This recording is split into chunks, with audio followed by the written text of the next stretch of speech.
बिस्मिल्लाहिर्रहमानिर्रहीम नहमदुहु व नुसल्ली अला रसूलिहिल करीम अम्मा बाद। मोहतरम नाज़रीन किराम, एक भाई हैं रज़्ज़ाक़, इनकी जानिब से कमेंट है, राहा नाम रख सकते हैं क्या? और भी इस नाम के ताल्लुक़ से हमारे पास काफ़ी सारे कमेंट आए हुए हैं राहा नाम के ताल्लुक़ से कि बच्ची का राहा नाम रखना कैसा है। कुछ भाइयों ने व्हाट्सएप पर भी कमेंट किए कि इसका सही तलफ़ुज़ क्या है। तो चलिए इस नाम की मालूमात को अच्छे तरीके से समझ लेते हैं।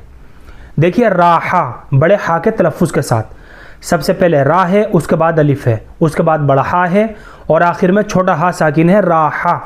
आखिर में हा साकिन के साथ राहा, ये अरबी ज़ुबान का लफ्ज़ है और लड़कियों के लिए माना के एतबार से बहुत प्यारा नाम है, बहुत खूबसूरत नाम है और इस्लामी नाम है। और इसके माना के ऊपर भी अगर हम गौर करें तो बच्ची का नाम रखने के लिहाज से इसके माना भी काफ़ी शानदार है। चुनाचे राहा नाम के अरबी ज़ुबान में माना आते हैं खुशी और इत्मीनान क़ल्ब, यानी दिल का सुकून, दिल का इत्मीनान, आराम व सुकून, चैन। ये सारे के सारे माना जो है ना, ये सब राहा नाम के माना हैं। लिहाजा अगर माना के ऊपर भी अगर हम गौर करें तो बच्ची का नाम रखने के लिहाज से इसके माना के अंदर किसी भी तरह की कोई ख़राबी की बात नहीं है, कोई हरज की बात नहीं है। चुनाचे हम अपनी बच्ची का राहा नाम रख सकते हैं बिला डाउट और बिला तरद्दुद। इस नाम को रखने में शरअन किसी भी तरह की कोई ख़राबी की बात नहीं है, कोई हरज की बात नहीं है। और ये लड़कियों के लिए माना के एतबार से बहुत प्यारा नाम है और इस्लामी नाम है। चुनाचे बच्ची का राहा नाम रखा जा सकता है।